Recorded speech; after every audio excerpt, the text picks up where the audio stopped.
Do you ever have those shows that just introduce a character in one episode for no reason, and then suddenly he's just everywhere? So, July, how are you doing up there?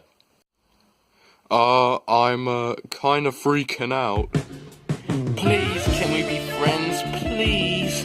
Oh, no, I don't even know you. Oh, come on, I just want to make friends. No, please, this is just too weird. They're so adorable together. So, Cowslip, what have you got for us today? Well, Ted, as of now, number one on trending is Adult Swim's trailer for their most popular show, Rick and Morty. Ah, perfect.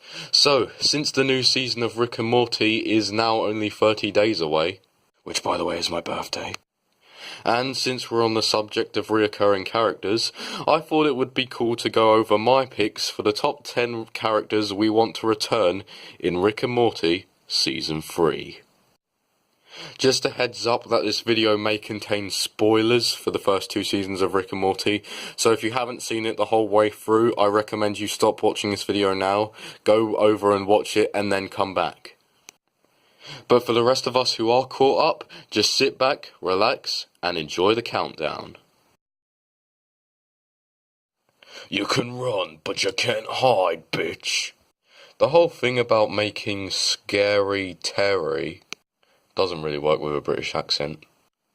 The whole thing about making scary Terry just this average everyday guy with a wife and a kid it's honestly kind of a funny concept. I actually do kind of want to see more of basically the Freddy Krueger of this universe. Well, I guess not. I mean, he does have miniature swords for fingers instead of knives. Number 9. How stupid can you get? The whole joke about Ice-T is that they're basically just making fun of his name.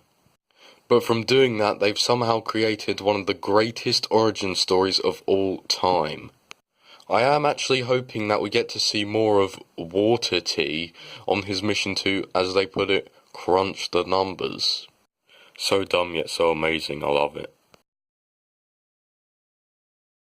Apparently Rick is bisexual, that's pretty cool.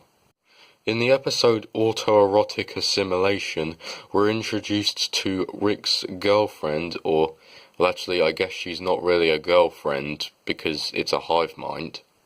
But the point is, this is the first time Rick has actually been shown to have some vulnerability, and considering what he's been built up as throughout this series so far, that's pretty impressive. I actually would like to see Unity return so that she and Rick can make amends, because honestly, it's about time, and honestly, Rick does deserve a girlfriend. Seriously, I find it a bit awkward calling her a girl because, you know, it's a bit confusing. Number 7. This guy will make you lose your testicles. At the end of the episode Lawnmower Dogs, we see that Snuffle/Snowball and all of the other dogs go to a new world so they can populate it with intelligent dogs. For those of you who don't know, Justin Roiland before Rick and Morty wanted to make a show based on this very idea called Dog World. But unfortunately, the show never got greenlit for some reason. Seriously, who wouldn't watch that? But now, if we were to go back to this dog world, then maybe we could consider it the unofficial pilot to the show that we never got. Seriously, I know why I'd watch it. Rick and Jerry can actually get along?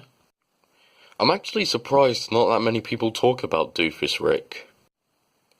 I thought it was kind of interesting that there's actually a Rick out there that can actually make friends with Jerry instead of just make fun of how stupid he is. I know in the Season 3 premiere, Rick did destroy the Council of Ricks, but in that whole scene there is no sign of Doofus Rick anywhere. So maybe he's still alive and maybe he and Jerry will cross paths again at some point.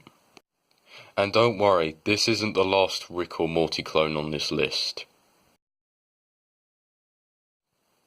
You probably weren't expecting this guy to be on here. In the episode Anatomy Park, we're introduced to Summer's boyfriend Ethan. And if that was it, I probably never would have thought about him again. That is until the stinger at the very end of the episode, where it turns out they're building the new anatomy park inside of him.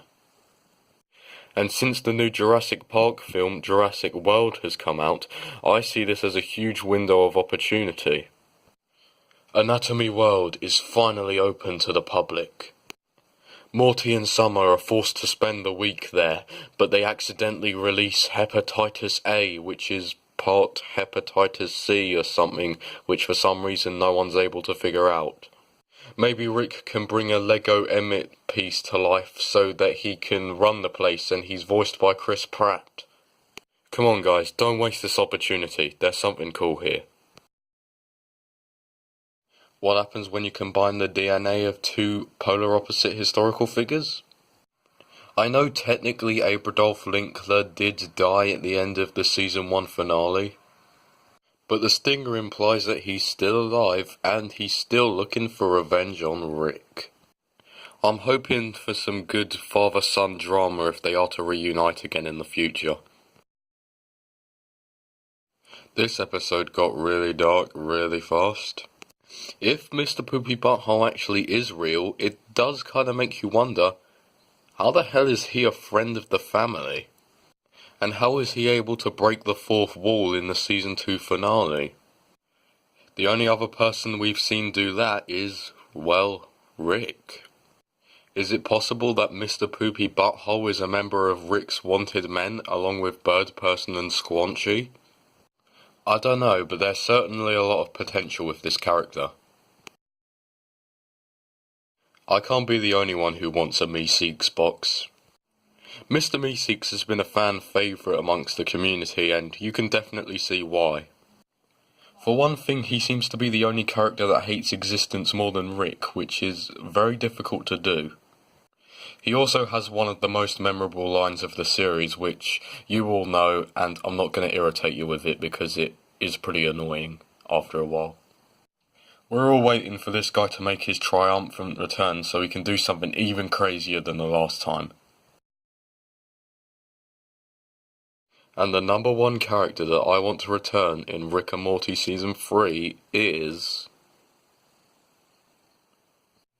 Evil Morty. I don't think there's a character in the series with this amount of fan art. Seriously, go on Google Images, there is just... there is loads. So clearly I'm not the only one who's been waiting patiently for this guy's return. It's the first time that we've seen a Morty actually have dominance over Rick, rather than the other way around. It's also the first time that we actually get a real villain in the show. I mean, we've had a couple, but they've mostly been one-offs, and there's also now Tammy with Phoenix Person, but honestly, I think this guy's more interesting. I'm hoping at some point we get to find out what happened to all of those Mortys, and if evil Morty here is actually leading them to world domination. But despite hoping for all of these old characters to return, I'm still hoping that Season 3 will bring us some even better new characters that we love to quote and remember. All I can say is that I'm hyped as hell for Season 3 coming back on the 30th of July, which is my birthday. Happy birthday present to me. Ted, I'm not gonna lie, that's pretty gay. Look who's talking. I know.